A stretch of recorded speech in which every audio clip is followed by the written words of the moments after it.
श्री कृष्णा श्री कृष्णा श्री कृष्णा श्री कृष्णा। गुरुर्ब्रह्मा गुरुर्विष्णु गुरुर्देवो महेश्वरः गुरुः साक्षात् परं ब्रह्मा तस्मै श्री गुरवे नमः। तस्मै श्री गुरवे नमः। नारायणं नमस्कृत्य नरं चैव नरोत्तमं देवीं सरस्वतीं व्यासं ततो जयमुदीरयेत्। गोविन्दनाम संकीर्तनं हरि ओम तत्सत्। यक्ष प्रश्नங்கள் கடந்த சத்சங்கத்தில் 112வது கேள்வி ஆரம்பிச்சிருக்கோம். அதை இன்னைக்கு விஸ்தரித்து பார்க்கணும். தர்மஹ ச அர்த்தஹ ச காமஹ ச பரஸ்பர விரோதினஹ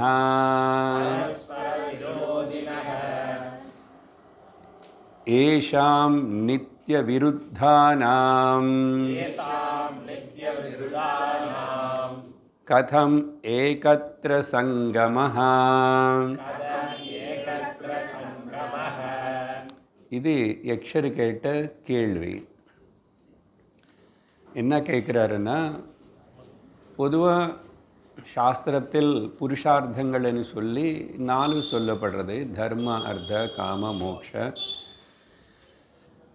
இங்கே முக்கியமாக அந்த தர்ம, அர்த்த, காமமனு இந்த 3 தர்மத்தினு முதல்ல வச்சுருக்காங்க. அது எங்கே வச்சா என்ன அப்படின்னு கேட்கக்கூடாது. இது order. I mean step by step தர்மந்தான் முதல். அது சாஸ்திரமே நமக்கு விவரிக்கிறது ஏன் தர்மம் முதல்லன்னு. தர்மத்தினால அர்த்தம், தர்மத்தினால காமம் இருக்கலாம். கடைசியை உனக்கு இந்த தர்மம் நடுவில் இருக்கிற காம அர்த்தங்களின் ரெண்டுட்டு ட்ரான்சென்ட் பண்ணி நீ பிரம்மம் தெரிஞ்சுக்கிறதுக்கு உனக்கு உதவியாக இருந்தால் அது நீ தர்மத்தை ஒழுங்காக புரிஞ்சுக்கிட்டாய், ஒழுங்காக அனுசரிக்கிறேன்னு அர்த்தம்.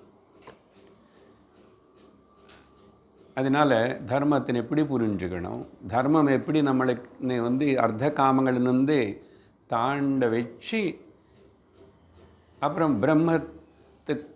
பிரம்மத்தினை உணர்த்துக்காக வேண்டிய ஒரு ஞான பரிபக்வதை, அரஹத்தை முதல் அப்புறம் பரிபக்வதை, இது சொல்லப்படுறது. இங்கே யக்ஷர் என்ன கேட்குறாருன்னா, தர்மத்தை நீங்கள் முதல்ல வச்சுட்டா இந்த அர்த்த காமங்களுக்கு அடிபடும்னா எப்பவுமே அது திரேதாயுகமாகட்டும், அந்த காலத்தில் யக்ஷர் தர்மபுத்திரன் கேட்டதாகட்டும், தர்மபுத்திரனே ஜூது விளையாடி ஏமாந்து போனால் பேர் தர்மபுத்திரன் தான். ஆனால் அவருடைய பிராரப்தம் அங்கே என்ன பண்ணிச்சு பாருங்க. எதுக்கு நான் விளையாடுறதுக்கு வரலன்னு சொல்லி விட்டுடுக்கலாம், இல்லைன்னா நடுலையே விளையாட்டை நிறுத்தியிருக்கலாம், இல்லை அவங்க சகுனி மாமானை செலக்ட் பண்ணது போல் தர்மபுத்திரனை கிருஷ்ணா நீ விளையாடு எனக்கு பதிலான்னு சொன்னாலும் பண்ணியிருக்கலாம். ஏன் அது எதுவுமே நடக்காமல் அவர் என்ன மனசில் வச்சுருக்காரோ, ஆனால் அப்படி நடந்துச்சு. அதனால் எந்த யுகத்திலோ யாருக்காவது நீ தர்மபுத்திரன் பேர் வச்சுக்கோ, தர்மராஜன் பேர் வச்சுக்கோ, எப்படி வச்சுக்கிட்டா கூட வியசனங்கள் అనేది குடிக்கிறது, ஜூது விளையாடுறது, ஸ்திரீ காமம் இதில் யாராவது எப்படியாவது உளுந்துறதுக்கு வாய்ப்பு இருக்கு. இதுதான் புராணங்களுக்குள்ள கதைகளை நமக்கு சொல்கிறது. அதனால் என்ன மனுஷி மனசு உணர்ச்சிகள் இதெல்லாம் எப்பவுமே இருக்கு இயற்கையில். ஸோ பொதுவாக இப்போ என்ன சொல்கிறாங்க லோகத்தில், தர்மமாயிருந்து சுவாமி வாழ முடியாது. பொதுவாக காமனாக சொல்கிறாங்க, எல்லாருக்கும் தோணுது அது வேறு இந்த காலத்தில் இதெல்லாம் முடியுமா? நீங்கள் பாட்டுக்கு இப்படி உட்காந்து இதெல்லாம் ஏதோ பேசுகிறீங்க, பாரதம் வச்சுக்கிட்டு எப்போ நடந்தது இப்படின்னு சொல்லிட்டு அப்படி தள்ளி வச்சு போகிறது ரொம்ப சுலபந்தான். ஆனால் கலியுகமாகட்டும் எந்த காலமாகட்டும் எப்படியா இருந்தால் சரி நான் தர்மத்தின் விடாமல் இருப்பேன், முடிஞ்ச வரைக்கும் அப்படின்னு இருக்க முடியும். அப்படி இருந்து நடந்தவங்க அப்போ இருக்காங்க, இப்போ இருக்காங்க, இருப்பாங்க. அதுக்கு கொஞ்சம் வீரியம், தைரியம், ஸ்தைரியம் எல்லாம் இருக்கணும், இல்லைன்னா முடியாது. இப்போது தர்மம் சொன்னதுனால நீ உலகத்தில் எந்த காமம் அனுபவிக்க வேண்டான்னு சாஸ்திரம் சொல்லலை. நீ தர்மத்தை அனுசரிக்கிறதுனால நீ பணமே சம்பாதிச்சுக்க வேண்டான்னு சொல்லலை.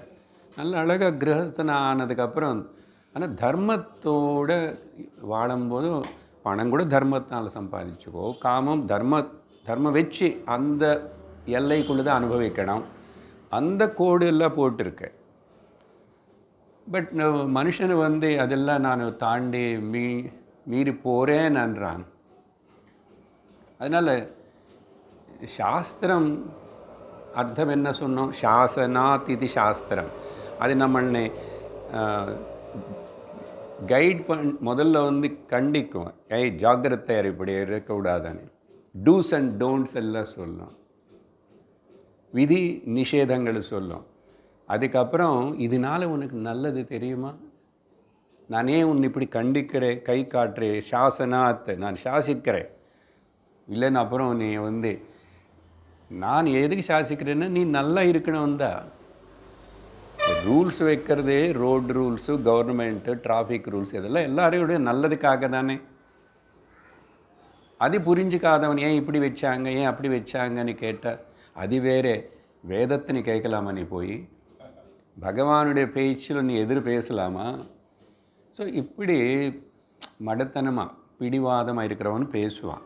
சரி, அதனால் நிறைய பேருக்கு இது அப்போது இருக்க இந்த தர்மம் வச்சுக்கிட்டு அர்த்த காமங்களும் ஆஹா ஓஹோன்னு அனுபவிக்க முடியாது, என் இஷ்டத்துக்கு அனுபவிக்க முடியாது. ஏன் தர்மம் கட்டுப்படுத்துறது. அப்படி இருக்கும்போது இந்த விருத்தமாக இருக்க இதெல்லாம் முக்கியமாக விரோதம் எதுக்கு? தர்மத்துக்கு அர்த்த காமங்களுக்கு. அர்த்த காமங்கள் ரெண்டு ஒரு பார்ட்டி, அது எப்பவுமே பக்கத்தில் தான் இருக்கும். தர்மம் தனி. இந்த மூணு இது எப்படி ஒட்டி போகுமா?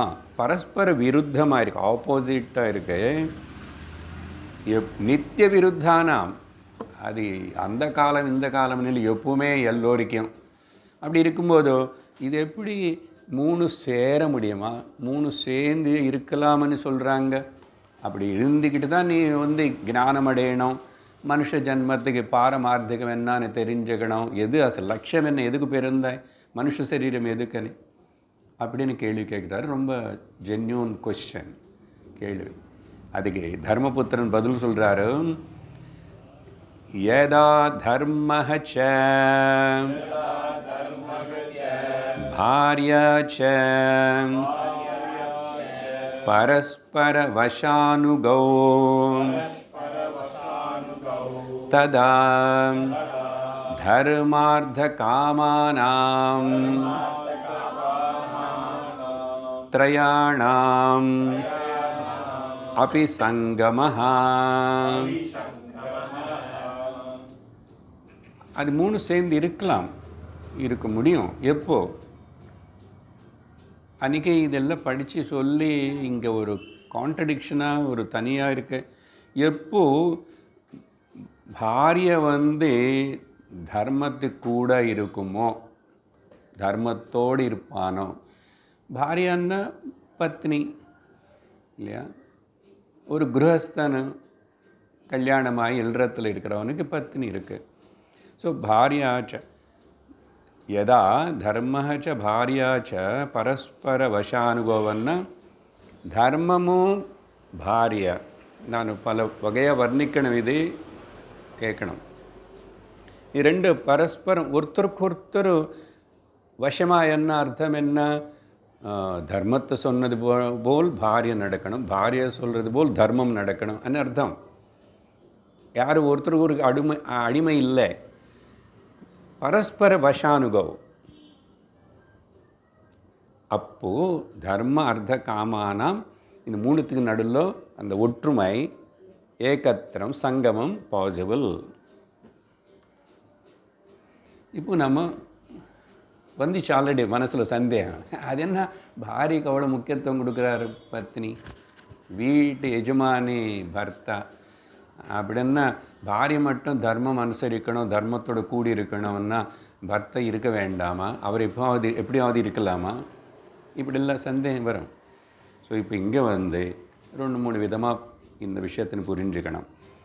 இங்கே பாரிய அப்படின்னு சொன்னால் தர்மத்துக்கு தோழியா, துணையா. பாரியானே வார்த்தை தர்ம பத்னின்னு சொல்லியிருக்காங்க இல்லையா. அப்படின்னா புருஷன் ஹஸ்பண்ட் கண்டிப்பாக தர்மம் அனுசரித்து தான் ஆகணும்.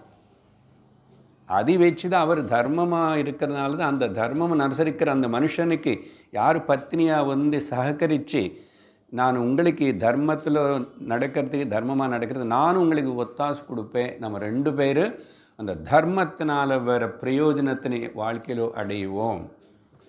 அதுதான் சப்தபதி விவாக மந்திரங்கள் டைமில் பார்த்தோம். 35 எங்கோ அந்த கோயில் ஞாபகம். அப்போது அப்படி ஒருபா. அப்புறம் பாரியான்னா இன்னொரு அர்த்தம் என்ன எடுத்துக்கணுமன்னா, பாரிய தான். இப்போது முதல்ல என்ன சொன்னால் தோழி, பக்கத்தில் சகாயியாக இருப்பான், சகதர்மச்சாரினோ. அர்த்தம் என்னென்னா பாரியக்கு இன்னொரு அர்த்தம் ஆச்சரண, அமலுப்படுத்துகிற குணத்துக்கு பேர் பாரியா. அப்போது தர்மம் இருக்கணும், தர்மம் என்னன்னு தெரியும், ஆனால் ஆச்சரணை அது கூட இருந்தால் பாரியன்னா சக தர்மச்சாரிணி. ஆச்சரணை இல்லாத தர்மம் எல்லாம் தெரிஞ்சு என்ன பிரயோஜனம்? துரியோதன் சொன்னது போல், எனக்கு தெரியாத தர்மம் ஒன்றும் கிடையாது, எது தர்மம்னு தெரியும், இது அதர்மம்னு தெரியும், ஆனால் நான் தர்மத்தை செய்ய மாட்டேன், அதர்மத்திலேருந்து விளங்க மாட்டேன். ஏன்னா என் மனசில் அப்படி தோணுறது. ஏன் என் ஹிருதயத்தில் யாரோ தேவத்தை ஒரு சக்தி உட்காந்துட்டு நீ இப்படி தான் இருடாப்பான்னு சொல்கிறது, இப்படியெல்லாம் சொல்கிறான். நான் இப்படி தான் பேசுவான் மனுஷனும், எப்படியாவது பேசுவானே. அதனால தான் சாஸ்திரம் அன்னைக்கு முதல் என்ன இருந்ததோ அதே தான் இனிமேல் எத்தனை காலங்கள் இந்த உலகம் இருக்கின்றதோ, சூரிய சந்திர நட்சத்திரங்கள் இருக்கிற வரைக்கும் யுகங்கள் மாறலாம், அவதாரங்கள் வரலாம் போகலாம், மனிதர்கள் வரலாம் போகலாம், ஆனால் அது மாறவே மாறாது. அதுக்கு தான் சனாதன தர்மம், எட்டர்னல்.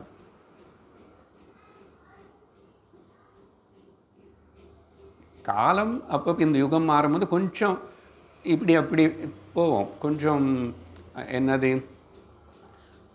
சில மேலோட்டமான விஷயங்கள் மாறுறது மாதிரி இருக்கும், மாறும், அதுக்கு தகுந்த போல் போகிறோம். ஆனால் இந்த பேஸ், அந்த தர்மம் சனாதனமானது மாறாது.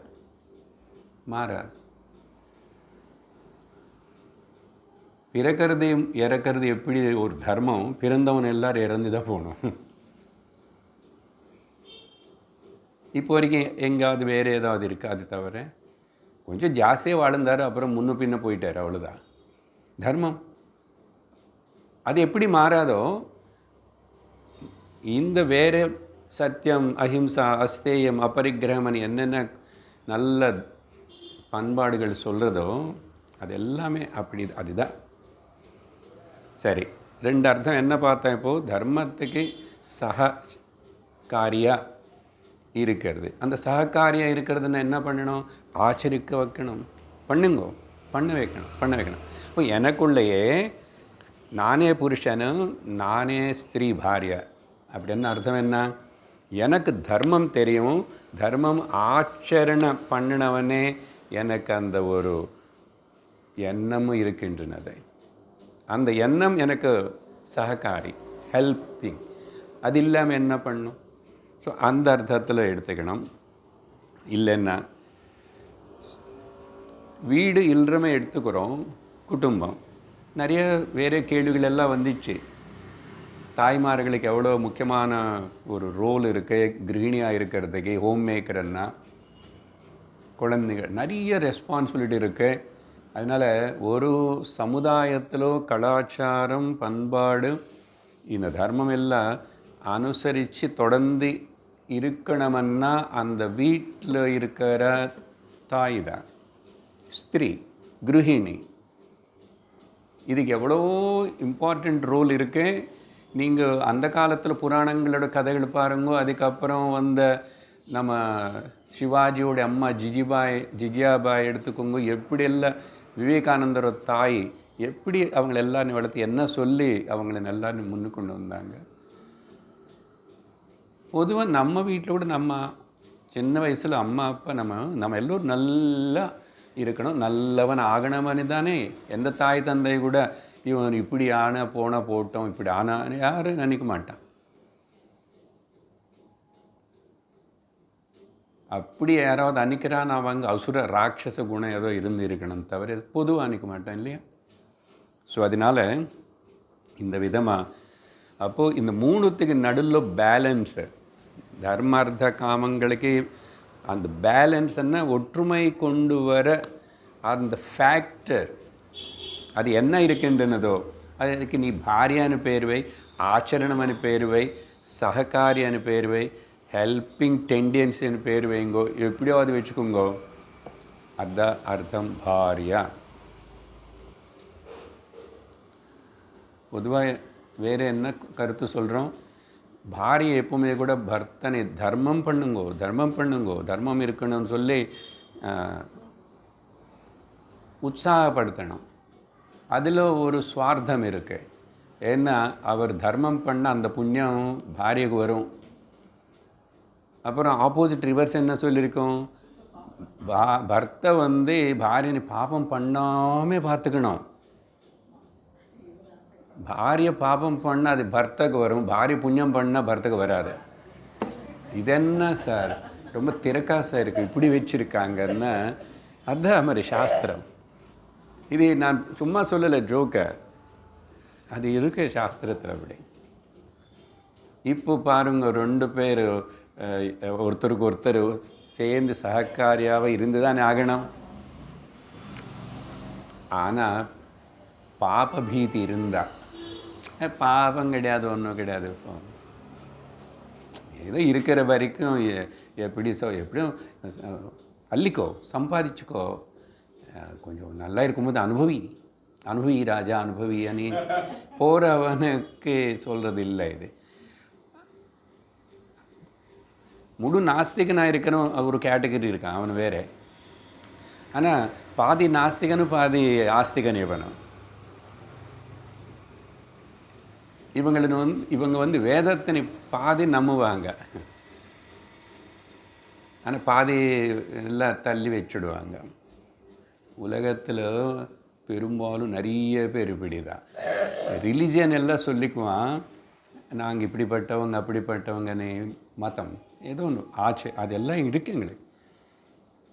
ஆனால் கடவுள் இருக்கார், அவங்களுக்கு வழிபாடு இருக்குது, அதெல்லாம் இருக்குது. மொத்தம் எல்லாமே கூட ஸ்வார்த்தம். எனக்கு என்ன லாபம், இந்த சுவாமின்னு கும்பிட்டா எனக்கு என்ன லாபம், இந்த கோவிலுக்கு போனால் எனக்கு என்ன லாபம், இந்த விரதம் பண்ண எனக்கு என்ன லாபம், எனக்கு என்ன லாபம்னா நீ வைஷ்ய புத்தி தானே, உனக்கு பிஸ்னஸ் மேன்.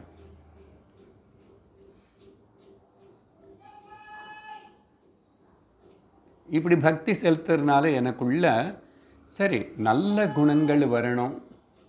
நல்ல குணங்கள் வரணும்னு யாரும் சுவாமிகிட்ட போகிறதில்லை. நல்ல குணங்கள் எனக்கு இருக்கணும், நான் அது தவிர வேறு எதுவுமே கேட்கலான்னு யாராவது கேட்டால் அவனை பிராமண சுபாவம் இருக்கிறவன். இப்போ அடுத்த கேள்வியில் அது வரப்போகிறது, அதுக்கு இங்கே அதனால் இப்போவே அந்த வார்த்தை போட்டிருக்கேன். சரி, அதனால் வீட்டில் சொல்லும்போதும் வீடு கவனிக்கிறது, எல்லாரையும் பற்றி கவனிக்கிறது, பொறுமையாக இருக்கிறது, சகனமாக இருக்கிறது, எல்லாத்தையும் ஒழுங்காக நடத்துகிற போல் சிக்கனமாக இருக்கிறது, யாருக்கு என்ன வேணுமோ அவங்களுக்கு அதெல்லாம் பண்ணுறது, பெரியவங்களை பார்த்துக்கிறது, சின்னவங்களை பார்க்கறது, இத்தனை செய்கிற இந்த தாயுடைய தியாகம், ஸ்திரீமூர்த்தி, அது சொல்லி மாளாது, அவ்வளோ இருக்குது அதில். அப்போ கிரகத்தில் பாரிய ஒற்றுமை கொண்டு வரத்துக்கு அவங்க ஆக்சுவலி கவுன்சிலர். இன்னொரு கேள்வி பார்த்தோம் இது முன்னாடி, கிரகஸ்தனாக இருக்கிறவனுக்கு யார் தோழி, ஹூ இஸ் த ரியல் மித்ரன்னு கேட்கும்போது பாரியான்னு தான் சொன்னோம். அங்கே நிறைய விஷயங்கள் பேசியிருக்கோம். பட் இப்போ இங்கே தர்மத்துக்குன்னு நடுவில் பாரிக்கு என்ன சார் சம்பந்தம்னு கேட்கக்கூடாது. அதுக்கு தான் இந்த விவரணம். அப்போது ஸோ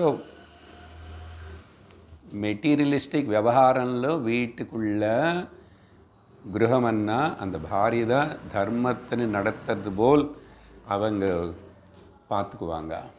அப்படின்னா அவங்கள அதுக்கு ரொம்பவே கட்டுப்பட்டு இருக்கிறான். அப்புறம் இல்லை, முதல்ல சொன்னது போல் தர்மபத்தமான ஆச்சரணம்.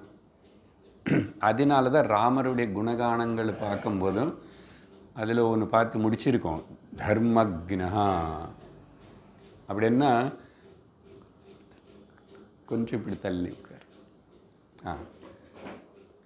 தர்மத்தினை தெரிஞ்சு வச்சுக்கிறவர், தர்மத்தினை அனுசரிக்கிறவர், அவன் தான் தர்மக்னன்னு சொல்ல முடியும். சரி, அப்படி பதில் கொடுத்தார். ஆனால் இங்கே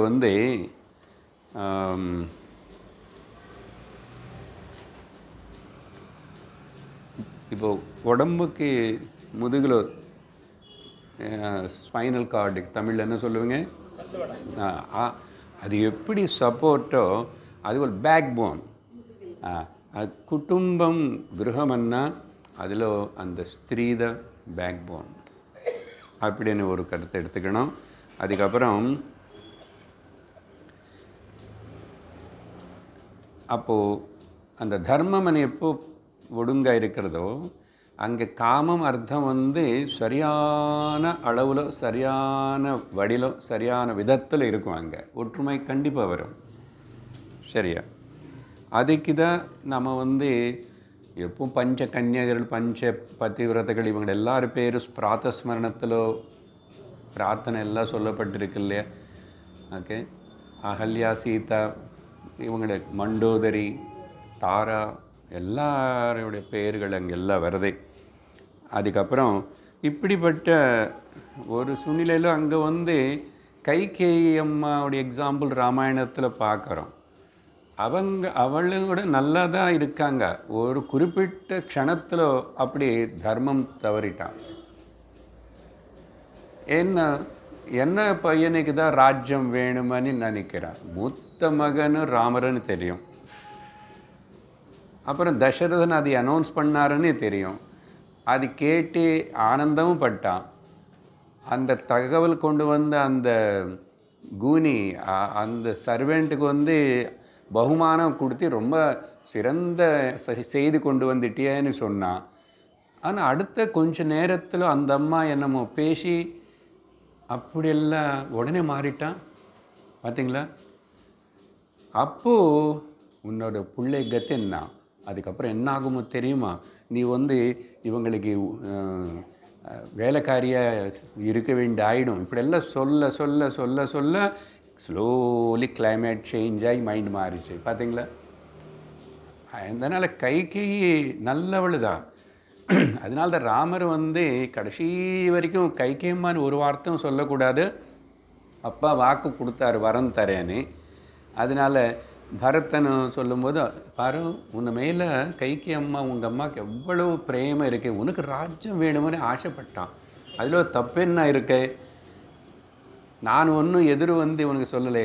கைகேயி அம்மாவுடைய ஆசையும் நான் நிறைவேற்றுறேன், அப்பா கொடுத்த வாக்கும் நான் நிறைவேற்றுனேன். அவர் அப்படி இருக்கார், தர்மக்னன். இல்லைன்னா வேறு யாருன்னு பற்றி சொல்லுவோம். இப்போ கூட ராம குணகானவன் ஏன் ஒரு வாரம் நம்ம பேசிக்கிட்டே சொல்லிகிட்டு இருக்கிறோம். காம்ப்ரமைஸாக எப்படியோ போகிறவன் இதுக்கு நமக்கு ரோல் மாடல் அப்படிப்பட்ட ராமர் வேணும். சரி, அப்போது இது ஓகே. இல்லறத்துக்கிட்ட ஒரே லாஸ்ட் பாயிண்ட் என்னென்ன, இப்போ பர்த்தோடைய சககாரம், சப்போர்ட் இல்லாமல் பாரியமும் அனுசரிக்க முடியாது. அதனால்தான் புருஷன் முதல்ல படிக்கிற சமயத்திலே அவர் அப்பா கிட்டேன்னு வந்து குரு கிட்டேன்னு வந்து அவர் நல்ல தர்மம் எல்லா விஷயம் தெரிஞ்சுட்டு வந்து ஆக்சுவலாக வீட்டுக்கு வந்ததுக்கப்புறம் கல்யாணம் ஆகி குருஸ்தனானதுக்கப்புறம் பாரியக்கு பர்த்த குரு, பாரியக்கு பர்த்த, அந்த பாரியக்கு பத்தினிக்கு அப்படி இருக்கணும். என்ன பர்த்தை தான் சர்வம் தெய்வம்னு அந்த காலத்தில் சொன்னாங்க. இப்போது சொல்லவும் முடியாது, சொல்கிறதுக்கு மனசும் வராது.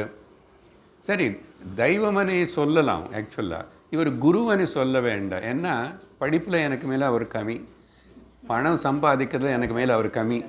நிறைய பேர் அப்படி இருக்காங்க. சில வாட்டி பொண்டாட்டி சம்பளத்திலே வாழ்ந்துட்டு சமாளிக்கிறவன் இருக்கா, அவர் எது பண்ணால் பண்ணுவார், அப்படியெல்லாம் இருக்கான். ஆனால் சாஸ்திரம் என்ன சொல்கிறதுன்னா, அப்படி இருந்தால் கூட அவருக்கு கொஞ்சம் ஹேண்டிகேப்டாக இருந்தால் கூட,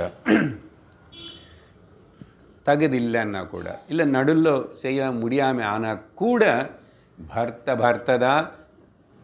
எப்பவுமே தெய்வந்தான் பாரியக்கு. அப்படின்னா பர்த்தக்கு பாரிய தெய்வம்னு சொல்லக்கூடாதா? என்ன சொல்லிட்டாங்க, ஆனால் வேறு விதமாக சொல்லிட்டாங்க. எனக்கு சர்வமும் லக்ஷ்மி நீதா, என் ஆனந்தத்துக்கு, என்னுடைய செல்வத்துக்கு, என் குடும்பம் நடத்துறதுக்கு, குழந்தைங்க பார்த்துக்கிறது, நீ இவ்வளோ தியாகம் பண்ணியே, நீ பெரிய தியாகமூர்த்தி, நீ லக்ஷ்மி தான். அதனால தான் கிரகலக்ஷ்மின்னு பேர் வச்சது. அதனால தான் அந்த தாய்க்கு கிரகத்தில் கிரகிணிக்கு கண்ணில் ஒரு நாள் கண்ணீர் வராமல் பார்த்துக்கணும். அப்படி என்ன ரெண்டு பேரும் எவ்வளோ மெச்சூராக இருந்திருக்கணும். இதங்க நம்முடைய சனாதன தர்ம பண்பாடு. இது கஷ்டம் நடக்காதன்னு சொல்லக்கூடாது. அட்லீஸ்ட் அந்த கருத்து நம்ம ஹிருதயத்தில் கேட்கும்போது எவ்வளோ ஆனந்தமாக இருக்கேன். இன்னும் 10 பேர் காதில் விழுந்த புதுசாக கல்யாணம் பண்ணிக்க போகிற இந்த யங்ஸ்டர்ஸ் எல்லாரும் ஏன் அதனால் நல்லா வாழ முடியாதா, சம்பாதிச்சுக்க முடியாதா? தர்மத்தொடரும் நல்லாவே இருக்கலாம். எல்லாமே பேர் வரும், புகழ் வரும், நல்ல சாஸ்வதமான பேர் புகழ் வரும். அதுதான் நிஜமான செல்வம், சொத்தாக உனக்கிட்ட இருக்கும் அப்படின்னு சொல்லி கடைசி ஒரு இது புரிஞ்சுக்குங்க. பாரியா பர்த்தா உள்ளே பார்த்தார், மனசு புத்தி. அது இப்போ இந்த கருத்துக்கு சொன்னால் தர்மம் ஆச்சரணம், ரெண்டு வார்த்தை எடுத்துக்கோங்க. பாரியா பர்த்தா மனசு புத்தி. மனசு புத்தி ரெண்டு ஒன்றுக்கொன்று ஒத்துழைப்பு இல்லைன்னா ப்ராப்ளம் வரும். அதுதான் செல்ஃப் கேன்சலேஷன். நம்ம மனசு சொல்கிறது, அப்புறம் புத்தி இது பண்ணுறது, அப்புறம் புத்தி, அது ரெண்டு கான்ஃப்ளிக்ட் இருக்குது நிறைய வாட்டி. நிச்சயாத்மிகா புத்தி சங்கல்ப விகல்பாத்மக மனஹான்னு சொன்னப்போ அது அப்படி தான் ஆசிலேட் ஆகிருக்கும். மனசு பண்ணலாமா பண்ண வேண்டாமா, பண்ணலாமா இதை அதை புத்தி கரெக்டாக டிசைட் பண்ணணும். அதுக்கப்புறம் அந்த குழப்பம் இருக்காது. பாரியா பர்த்தா முதல்ல பேசிக்கலாம், கொஞ்சம் இதெல்லாம் வரும், ஓகே, ஆர்குமெண்ட்ஸ் வரும், எல்லாம் வரும். பட் எல்லோருக்கும் என்னதான் பெனிஃபிட்டு? உனக்கும் எனக்கு, நம்ம குடும்பத்துக்கு எல்லோருக்கும் அது ஃபைனலாக முடிவு பண்ணணும். தர்மம் கூட ஆச்சரண கூட இல்லைன்னா ப்ராப்ளம் வரும். அர்த்த காமங்களுக்கு இதுக்கு எதிர்ப்பு வரும். சரி, அடுத்ததாக 113வது கேள்வி.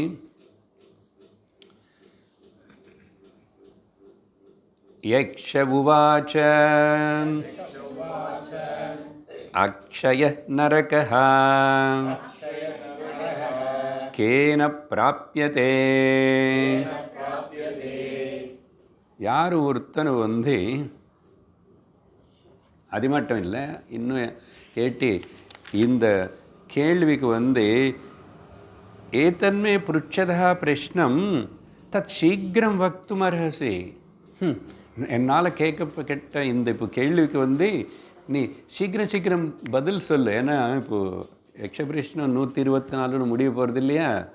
யக்ஷருக்கு டைம் பார்த்துக்கிறாரு, அவருக்கு வேறு என்ன வேலை இருக்கோ. தர்மராஜனுக்கு இப்போ தாகம் தண்ணி குடிக்க வைக்காமல் நிற்க வச்சுட்டு எதிரில் 4 பேர் தம்பிகள் வந்து உயிர் இருந்த அப்போ இருக்கிறாங்க. இதெல்லாம் பார்த்துட்டு அதனால் நான் கொஞ்சம் டஃப்பான கேள்வி கேட்குற எண்டிங் ஃபயரிங் ரவுண்டுன்னு இது குவிஸில் இதெல்லாம் வைப்பானே அந்த மாதிரி. அதனால் கொஞ்சம் டைர்டு ஆகாமே சீக்கிரம் சொல்லும் அப்படின்றார். ஆனால் நான் சீக்கிரமாக சொல்ல முடியாது. அவர் கூட சீக்கிரம்னா இதுதான் ஃபஸ்ட் டைம். அப்புறம் இன்னும் 2 வரும். ஒரு கேள்விக்கு 3 ஸ்லோகங்கள் பதில்.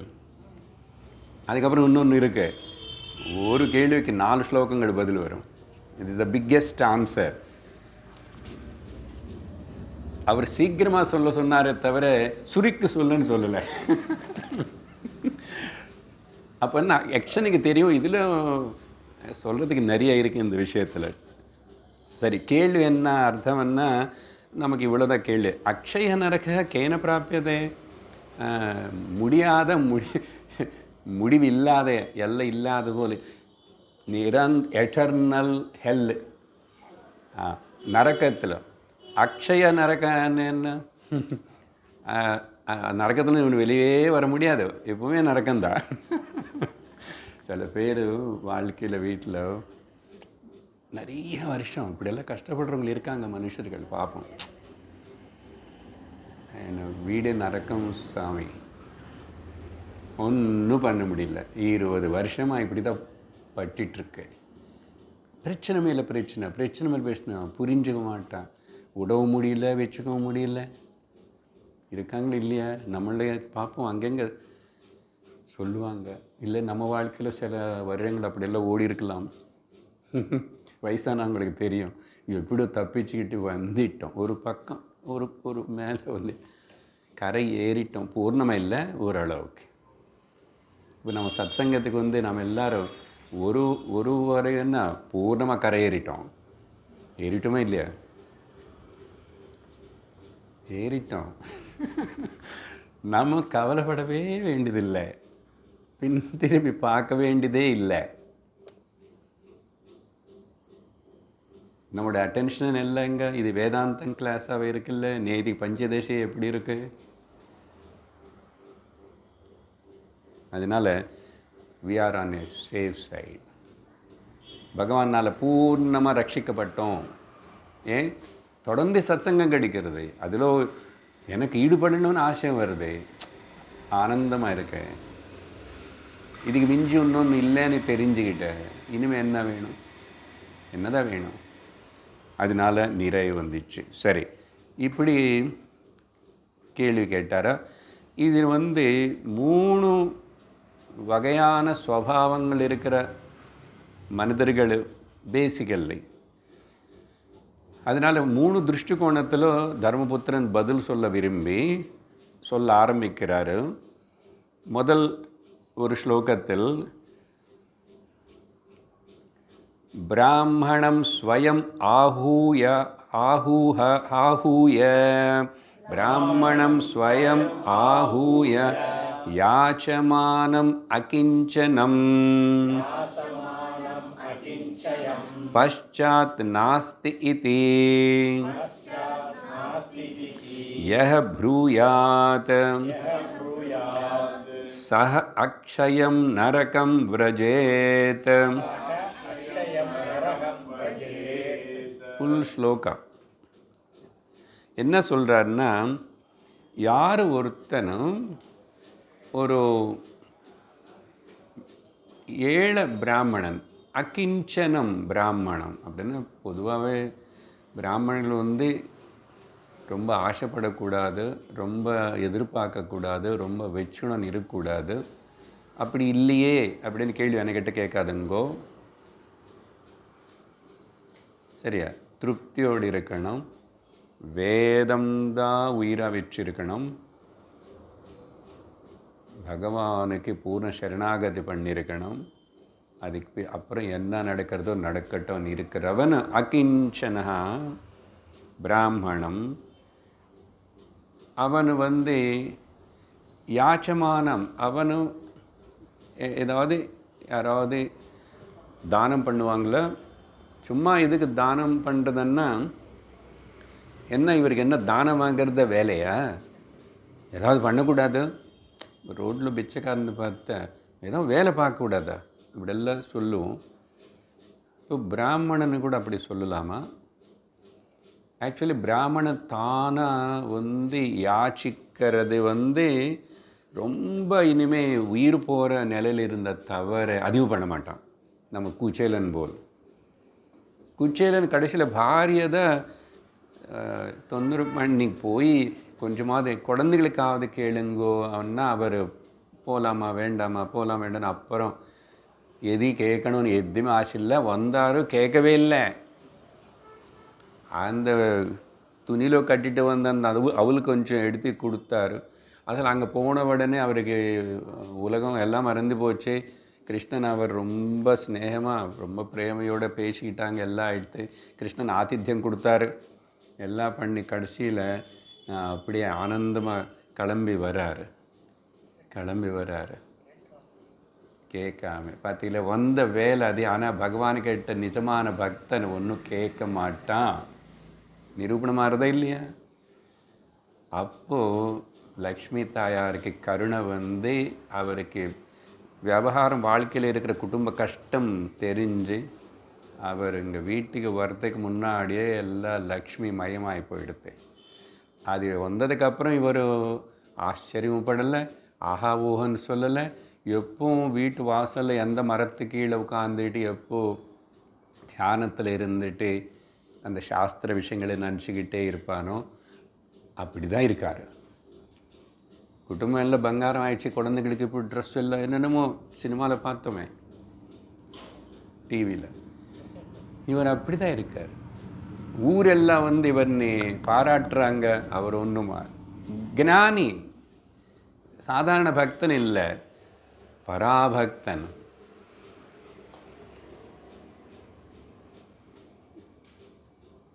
கேள்வி இன்னும் இருக்கு, ஏன் இவங்களை கஷ்டப்பட்டு பண்ணக்கூடாது?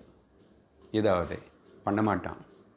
ஏன்னா அவருக்கு வேத அத்தியனம் அனுஷ்டானம் அந்த விஷயத்தினை மறக்கக்கூடாது. அது தேவைப்பட்ட இடத்துல சொல்லி தரணும்.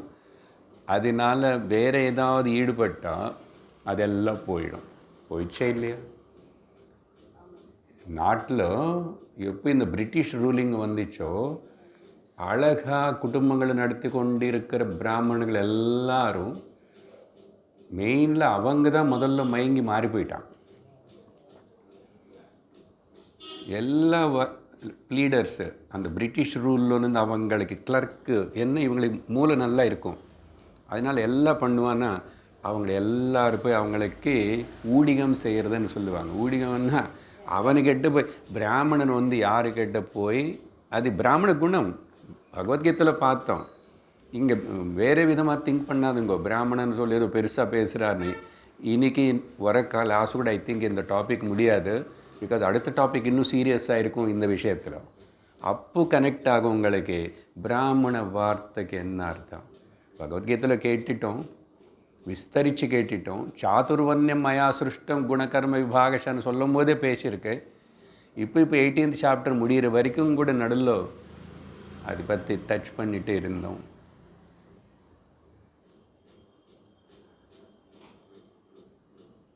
அதனால் இவன் ஏன் பண்ண மாட்டேன், அவன் எக்ரெசிவாக போக மாட்டான், தேவையில்லை. பகவானுக்கு தெரியும் எனக்கு என்ன கொடுக்கணும், என்ன இருக்கணும் என்னான்னு. அந்தளவுக்கு டோட்டல் சரண்டராக இருப்பான்.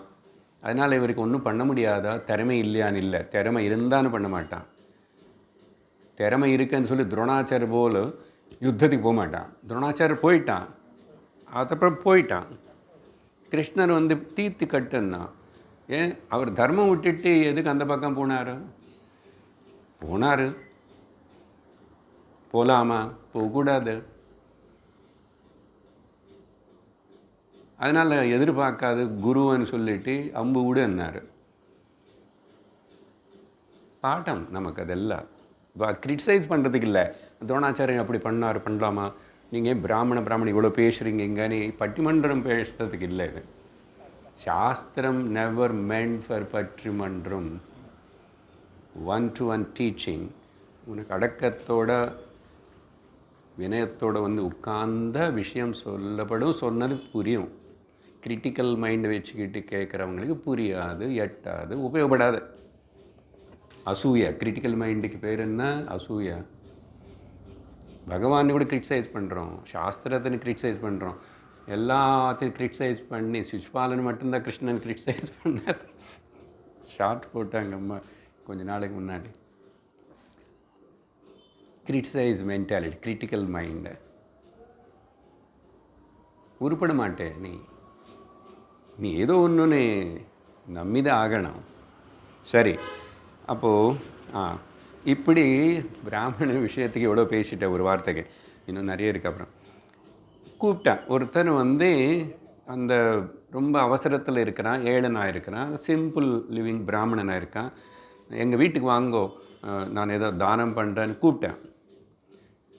கூப்பிட்டதுக்கப்புறம் ஆகூய பஷாத் எனக்கிட்ட ஒன்றும் இல்லை இது யஹ ப்ரூயா, யார் அப்படி சொல்லுவானோ அவன் கண்டிப்பாக அக்ஷய நரகத்துக்கு போயிடுவான். பிகாஸ் இதுக்கு மேலே பெரிய டிசீவ் இல்லை. பட் அங்கே ரெண்டும் பார்க்கணும். என்ன சார் பெரிய பெரிய குற்றங்கள் வேறு எல்லாம் இருக்குல்ல, சும்மா ஒரு பிராமணன் வீட்டுக்கு கூப்பிட்டுட்டு தரேன்னு சொல்லிட்டு ஒன்றும் கொடுக்காம இருந்துச்சு, அவ்வளோ க்ரைமா, அவ்வளோ. ஆமாம், எப்படி அந்த பிராமணன் அப்படி இருந்தால் அது இருக்க கிளாஸ். அந்த பிராமணன் அப்படிப்பட்ட பிராமணன், அதை டிஸ்கிரிப்ஷனா ஸ்வயம் யாச்சமானம் அகிஞ்சனம், தட்ஸ் ஆர் த எக்ஸெக்டிவ்ஸ் அந்த பிராமணனுக்கு. அவனுக்கு கேட்டு வாங்கிதா, யாச்சனை பண்ணிதா. அதனால் பிராமணன் அவனுக்கு இருக்கிற நாலேஜ் ஏதாவது சொல்லுவான், எந்த விதமானோ சுற்றி இருக்கிறவங்க யாரோ வந்தால் அவ்வளோதான். எவ்வளோ குழுங்கன்னு கேட்க மாட்டேன், என்ன சொல்ல மாட்டான், அவங்களா கொடுத்துட்டு போகணும். இதுதான் பழக்கம், பண்பாடு. அது இருந்துச்சுன்னா அப்போ அந்த பிராமணனுக்கு பெருமை, பிராமணத்துவத்துக்கு பெருமை, வேதத்துக்கு பெருமை. அப்போ தான் மிச்சம் எல்லாரும் மதிப்போடு இருந்து அப்படி இருப்பான். சரி, அப்படி பண்ணால் இவனுக்கு அக்ஷய நரக்கம், ஆனால் எட்டர்னல் இவன் நரக்கத்தில் போக வேண்டியதுதான். சரி, அடுத்தது இன்னொன்று சொல்கிறார் காரணம். யார் வேதேஷு தர்மசாஸ்திரேஷு மித்யா யஹ வை த்விஜாதிஷு தேவேஷு பித்ருதர்மேஷு சஹ அக்ஷயம் நரகம் விரஜேத். இது டிஃபரெண்ட்டு, ரெண்டாவது கான்செப்ட். முதல்லது என்னன்னா, அவனுக்கு பிராமணன்னு யார் தெரியும், அவருக்கு தேவைப்படுறதுன்னு தெரியும், அவருக்கு கொடுக்கலாம்னு நினச்சி கூப்பிட்டாரு, எல்லாம் செஞ்சார். So is better one way. இப்போ அடுத்த கேட்டகரி வந்து இன்னொரு டைப்பு. இப்போ நான் சொன்னது தான் இதில் கிளியராக வருது. வேதங்கள மேலே, தர்மசாஸ்திரத்தை மேலே, இதெல்லாத்தையும் அதில் சும்மா இங்கே போங்க, சும்மா இப்படி தான் பேசுவாங்க. அவங்களுக்கு வேறு பொழுதுபோக்கு இல்லை. ஏதோ எங்கோ படிச்சுக்கிட்டு வந்து உட்காந்துட்டு இப்படி ஏதோ சொல்லிக்கிட்டே இருக்கிறாங்க. ஃப்ரீயாக சொல்லி கொடுத்தா கூட சொல்லிக் கொடுக்குறவர் எதுவுமே கேட்கலை, ஆனால் இப்படி பேசுவானே, இவங்களை எல்லோரும் ஏமாத்துறது சும்மா இப்படியானே. இவன் எப்படி என்ன நாஸ்திகன். இப்போ தானே சொன்னான், வேதங்கள் தர்மசாஸ்திரம் இதெல்லாம். அப்புறம் இந்த பிராமணர்கள் என்னென்னா அவனுக்கு எரிச்சல். தமிழ்நாட்டில் அதுதானே பல வருடங்களில் இவங்கள் எப்படியாவது மட்டம் தட்டணும் அப்படின்னு சொல்லிட்டு வேணுமனே பண்ணி பண்ணி பண்ணி பண்ணி எப்படிப்பட்ட கலாச்சாரம், எப்படிப்பட்ட தர்மம், எப்படிப்பட்ட கோவில்கள், எப்படிப்பட்ட ராஜாக்கள் தமிழ்நாடு இப்போ எங்கே கொண்டு வந்து நிறுத்திட்டாங்க பாருங்க. ரொம்ப நாள் கழிச்சு ஏதோ ஒரு சின்ன மாற்றம் வந்துச்சு. பார்ப்போம் இவர் என்ன பண்ணி எப்படி செய்ய போகிறாரு. தர்மம் பின்னாடி அது இல்லைன்னா இந்த ஏமாற்றி அப்படி இப்படின்னு அது சினிமா ஃபிகரை என்ன ஃபிகரோ எப்படியோ போட்டிட்டாங்க. சரி பரவாயில்ல, ரொம்ப நாளில் நீக்க முடியாத அந்த ஒரு கல்ச்சர்னு வந்து அது ரெண்டுமே அதோ இதோ 2 பேரும் ஒன்று தானே முதல்ல. அப்புறம் அவங்களுக்குள்ள சண்டை, அவங்கள 5 வருஷம் இவங்க வந்தால் 5 வருஷம் அவங்க, இப்படி இதை 30 வருஷம் குட்டி சோறு பண்ணி விட்டுட்டாங்க தமிழ்நாடு. ஆனால் இங்கே பேசுகிறதுக்கு மட்டும் தமிழர்கள் தமிழன்ற நாடு உலகம் தேசம் இது இல்லை. ஒரு பக்கம் శాస్త్రతని అదిని ఇదిని எல்லாத்தினே திட்டோன்னு చెప్పి ஒருத்தனை கருப்பு சட்டை போட்டுட்டு இன்னொருத்தனை சிகப்பு சட்டை போட்டுட்டு அங்கே ரோடு மேலே நான் மனுஸ்மிருத்தினை கொளுத்துவேன். மனுஸ்மிருதி எல்லாம் தப்பு எல்லாம் இருக்காங்க இல்லையா? அப்படி நடக்கலாமா இந்த நாட்டில், இந்த பூமி மேலே, இந்த தமிழ்நாடுன்னு சொல்கிறேன். அதனால் மக்களை ஏமாத்துறாங்க. அப்படி மக்கள் கூட ஆயிட்டாங்க. யார் ஏமாற்ற முடியும்? நம்ம எதுக்கு ஏமாற்றணும்? கூடவே நல்லா பிரித்து வடநாடு அது வேறு, ஹிந்தி வேறு, இப்படியெல்லாம் பேசி பிரதமர் என்ன பேசுகிறார் ஹிந்தின்னு நீங்கள் யாருக்கு தெரியாது. இப்போ தான் ஏதோ டிரான்ஸ்லேஷன்ஸ் அதெல்லாம் வந்துச்சு. ஏன்னா இவங்க அதெல்லாம் கற்றுக்கிட்ட மாறிடுவாங்க. அதனால் ஹிந்தி வரக்கூடாது, ஹிந்தி தெரியக்கூடாது. ஆமாம் போ, நீ இங்கிலீஷ் வச்சுக்கிட்டே வாழு போ, இங்கே தமிழம் தாண்டி போன அவனுக்கு அங்கே கஷ்டப்படுவேன்.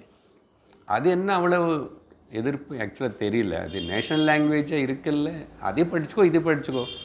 இப்போ கூட 3 பாஷை வேண்டான்னு தான் சண்டை போட்டுட்ருக்குறாங்க.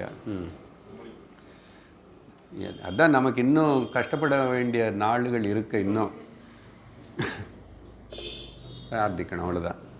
ஸோ பாருங்க, த்விஜாதிஷு இது வேணுமனே தே கிரியேட்டட் ஹேட்ரேட் பிராமணன் மேலே. இங்கே தமிழ்நாடு பர்டிகுலராக சரி, இது மட்டும் இல்லை. இங்கே த்விஜன்னா குலம் பிராமணர்கள் பற்றி இல்லை. இவனுக்கு ஆக்சுவலாக அந்த விதமே பிடிக்காது இவனுக்கு. அப்புறம் தேவதர்கள், இந்த வழிபாடு கோவிலுக்கு பணம் எல்லாம் எடுத்துக்குவான். ஆனால் ஒன்றும் இதுக்கு சரியாக செய்ய மாட்டான். எவ்வளோ அள்ளிக்க முடியுமோ பண்ணுவானே. அப்புறம் பித்ரு தர்ம காரியங்கள் இதெல்லாமே எதுவுமே நம்ப மாட்டான். இப்படி இருக்கிறவனும் சாஸ்திரத்தினே, கடவுள்னே, பெரியோர்களனே, ருஷிகளனே, தர்மத்தினே, சனாதன தர்மத்தினே பப்ளிக்கை நேராக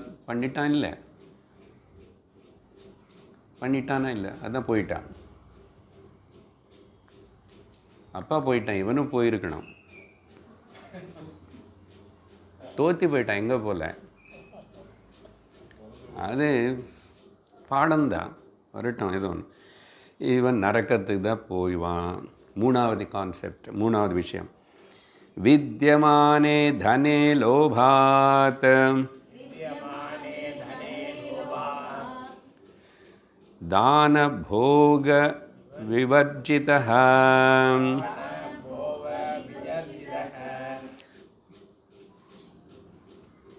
பశ్చాத் நாஸ்தி இதி யஹ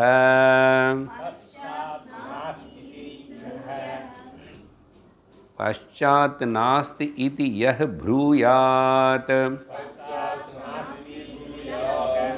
சஹ அக்ஷயம் நரகம் व्रजेत. ಇವನು ಇನ್ನೊரு டைப் இது. யாருன்னா, இவனுக்கிட்ட நிறைய சொத்து பணம் இருக்கு. ஆனால் ஒருத்தருக்கு யாருக்கு கொடுக்கவும் மாட்டான், அவனும் அனுபவிக்க மாட்டான். அப்புறம் ஆனால் சொல்லுவான் என்கிட்ட ஒன்றும் இல்லைன்னு. அதுதான் அர்த்தம். நிறைய பணம் இருக்கு, யாருக்கையும் கொடுக்க மாட்டான், அவனும் அனுபவிக்க மாட்டான். ஆனால் சொல்கிறது மட்டும் என்கிட்ட ஒன்றும் இல்லைன்னு. இவன் என்ன கேட்டகரியில் போடுறது? போடு, நரக்கத்துக்கு அனுப்பிச்சுடு. இன்னொரு தெரியுமா ஜோக்? இப்படி யாருக்கு எதுவுமே கொடுக்காதவன் அதுக்கப்புறம் எல்லாமே கொடுத்துட்டு போயிடுவான். அப்படின்னா எல்லாம் சேர்த்து வச்சுட்டான், இல்லை யாரோ எடுத்துக்குவான். என்கிட்ட ஒன்றும் இல்லை, நான் தரமாட்டேன்னு சொல்கிறவன் தான் உண்மையாக சத்தி போனதுக்கப்புறம் எல்லாம் கொடுத்து போயிட்டான். ஆனால் அப்படி வச்சுட்டு நீ போனால் உனக்கு புண்ணியம் வருமா என்ன? இருக்கும்போது கொடுத்தா தானே. அதனால தானம் தானம் தானம் ಯಕ್ಷ ಪ್ರಶ್ನೆಗಳು ಮೊತ್ತத்தில் பார்த்தா தானம் வார்த்தை அதுக்கு சம்பந்தப்பட்ட விஷயங்கள் அண்ட் தர்மம் வச்சுக்கணும். தானம் தர்மத்துக்கு கீழே தான் இருக்கும். அதுதான் மெயின் டாப்பிக்காகவே இருக்கு. தான தர்மங்கள் தர்மம் சொன்னான். இதுக்கு முன்னாடி இங்கே தமிழ்நாடு தெரியல, பிச்சைக்காரர்கள் வருவான பஸ்ஸில் நம்ம உட்காரும்போது ரயில் கிட்ட அவனை ஏன் கொஞ்சம் தர்மம் பண்ணுங்கோ, காசு கொடுங்க. நீ இப்போ தெரியாது, இங்கே எனக்கு தெரியாது, எங்கள் ஊரில் எனக்கு சின்ன வயசுல தான் தெரியும். அவனை வீட்டுக்கிட்ட கூட ராத்திரி சமயத்தில் இந்த மாதிரி படிய சாதம் இருந்தால் கொடுங்க இப்படின்னு தர்மம் பண்ணுங்கோ. அவன் என்ன சொல்கிறான், நமக்கு டீச் பண்ணுறான். ஒருத்தன் கொடுக்குறது అనేది தர்மம். நீங்கள் குடும்பத்தில் இல்லறத்தில் இருக்கீங்க, எனக்கு தங்கறதுக்கு கூட சாப்பிட்றதுக்கு இல்லாதனால தானே உங்கள் வீட்டுக்கு முன்னாடி நான் பிச்சை கேட்குறேன். இது பண்ணுறதால உங்களுக்கு ரொம்ப பெரிய வர்ச்சு. தர்மம் செய்யுங்க பாப், அம்மா தர்மம் செய்யுங்க, இப்படி தான் கேட்பான். ஸோ இவனு மூணாவது கேட்டகரி. இந்த எல்லாரும் ஸோ எல்லாமே வேறு புண்ணியம் அனி டைரெக்டாக சொல்லலை பாருங்க. இப்போ இதென்ன தர்மத்தை கீழே வர இந்த விஷயங்கள் நீ பண்ணலன்னா என்னதை கத்தி அடுத்தது மனுஷ ஜென்மம் கிடைக்குமா என்ன? மனுஷ ஜென்மம் கடிச்சே இப்படி பண்ண. இந்த அக்ஷய நரகம் என்ன தெரியுமா, நிறைய கோட்டி மில்லியன்ஸ் ஆஃப் இந்த ஜந்து கிருமி பூச்சி அந்த சரீரங்குள்ளே போயிட்டு ஏன்னா அங்கே யாரும் கேட்க மாட்டான். ஏய் வேதம் படிச்சியா, தர்மம் பண்ணும், அங்கே ரூல்ஸ் கிடையாது. ஜந்துவுகளுக்கு கிருமிக்கு பூச்சிக்கு அது எல்லாத்துக்கு என்ன தர்மசாஸ்திரம் இருக்கா? அது கடவுளை நம்ம எதுவுமே இல்லை. அதுக்கு there is no any chance.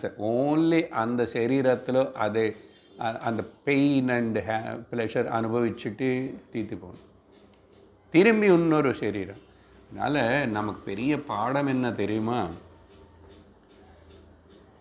வேணுமனே ஜந்துக்கள் எல்லாரும் பிடிச்சிட்டு கொண்டு ஜூ అని வச்சுட்டு நம்முடைய வேடிக்கைக்காக எல்லாத்தையும் பந்திச்சு வச்சு அதுக்கு ஒரு பெரிய செலவு பணம் அதெல்லாம் பார்க்குற இந்த சின்ன பார்த்து ஐயா நானும் அதை பற்றி தெரியும். அந்த ஜென்மா அது சரீரம் அது படுற பாடு அதுக்கு என்ன ஒன்று அந்த மாதிரி நான் பிறக்காமல் மனுஷனாக பிறந்தா இல்லையா? இது ஒன்று பார்த்து மனுஷன் கற்றுக்கிட்டாவே இவன் அகங்காரத்தோட கர்வத்தோட இப்படியெல்லாம் பிஹேவ் பண்ணுவானா? எனக்கு இந்த உடம்பு எப்படி கிடச்சது எனக்கு தெரியாது. சரீரம் மனுஷனாக பிறந்தேன், அது என்னமோ தெரியுமா இருக்காது உங்களுக்கு. ஏன் நீ மனுஷனை ஏன் பிறந்தீங்கன்னு உங்களுக்கு தெரியுமா? தெரியும். அப்போ அதுக்கு நன்றி சொல்லி கடவுள் கேட்டால் அந்த கடவுள் சொல்கிற பேச்சு கேட்கணுமா இல்லையோ? எத்தனை பேர் வந்தோம் கேட்குறதுக்கு? கஷ்டப்பட்டு கொஞ்சம் பேர் வருவான்.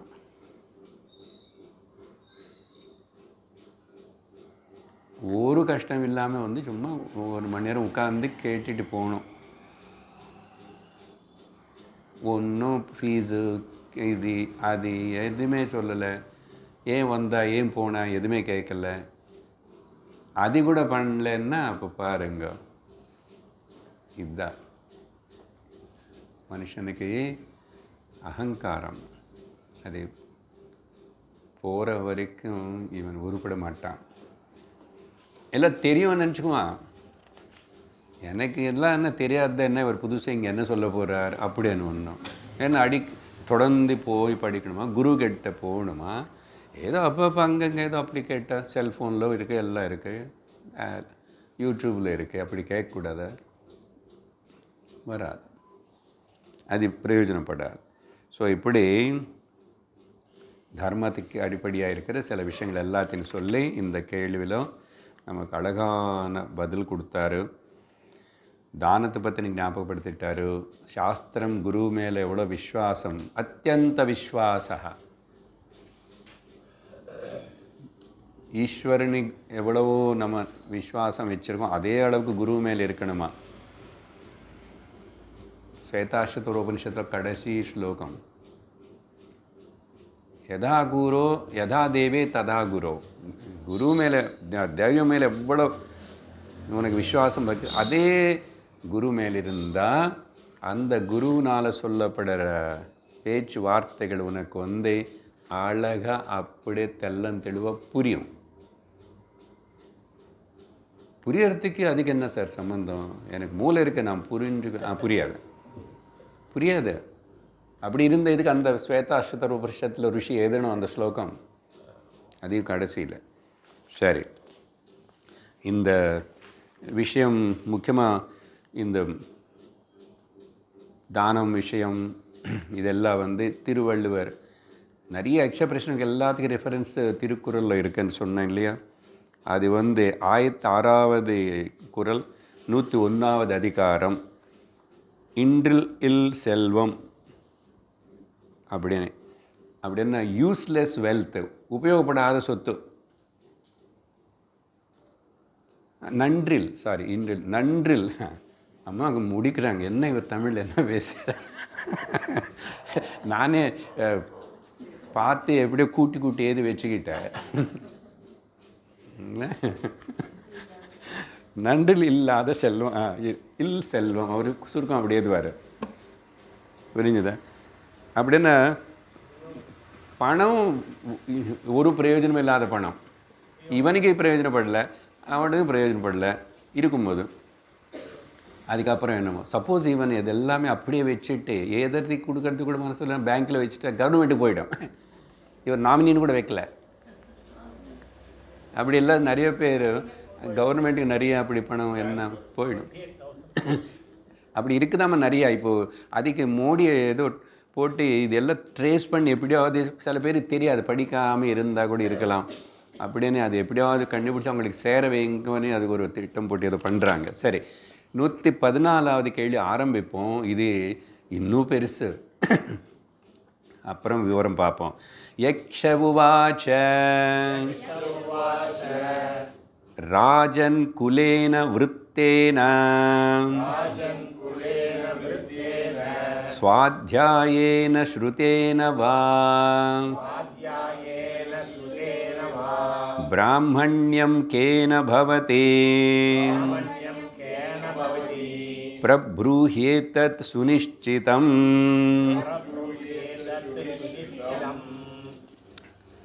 எக்ஷன் கேட்குறாரு இங்கே. இப்போதான் டைரக்ட்லி இன்டைரக்ட்லி பிராமணனை பற்றி பேசியிருக்கோம். இந்த கேள்வி நேர பிராமணன்னா யார் பார்த்தீங்களா? ஏன் சார் அதுக்கு அவ்வளோ முக்கியத்துவம்? கேட்குறவர் எக்ஷரு, கேட்குற யாருன்னு கேட்குறாரு? க்ஷத்ரியன்னு கேட்குறாரு. நடுவில் எதுக்கு பிராமணன் பற்றி கேட்கணும்னா, பிராமணன் நல்லவன் யாருன்னு அர்த்தம். பதில் பார்த்தா ரொம்ப ஆச்சரியமாக இருக்கும். ஜஸ்ட் 2-3 வார்த்தை சொல்லி நிறுத்துகிறோம். இதில் இந்த கேள்வி என்னன்னா, ராஜன், ஒரு ராஜா தர்மபுத்திரர், ஒரு நல்ல குலத்தில் பிறந்ததுனால, அப்புறம் இல்லை சுவாத்தியாயேனவா ஆர் ஸ்ருதேனவா புருத்தேனா, 4 கேள்வி. ஒன்று வந்து நல்ல குலத்தில், பிராமண குலத்தில் பிறந்தா எந்தன்னு சொல்லலை, குலத்தில் பிறந்ததுனாலையும் நிறைய படித்தார், சாஸ்திரம் ஏதோ நிறைய கேட்டார். இதனால தான் ஒருத்தனை வந்து இன்னொன்று 4வது இல்லைன்னா அவருடைய நடவடி காண்டக்ட் உருத்தேனவா 4ன்னு சேர்த்து தான் கேட்குறாரு. இதில் எதனால கேன பவதி பிராமணியம், எதனால் அவனு பிராமணத்துவம் வரும்? இது வந்து நீ நல்லா யோசிச்சுட்டு, சுனிஷ்சிதம் நல்லா யோசிச்சுட்டு, ஆனால் நான் இங்கே டைம் லிமிட் வைக்க மாட்டேன், அதனால பிரப்ரூஹி ஏத்தது நல்லா விஸ்தரித்து சொல்லு. நல்லா விஸ்தரித்து சொல்லணும், கச்சிதமாக சொல்லணும்னா இன்னைக்கு முடியுமா? அதனால நிதானமாக அடுத்த வாரம் பார்ப்போம். ஓம் லோகாஹ சமஸ்தாஹ சுகினோ பவந்து, லோகாஹ சமஸ்தாஹ சுகினோ பவந்து, ஓம் சமஸ்தாஹ சுகினோ பவந்து, ஓம் சாந்தி சாந்தி சாந்தி. ஹரி ஓம் ஸ்ரீ குருப்யோ நமः. ஹரி ஓம். ஹரி ஓம் தத்சத்.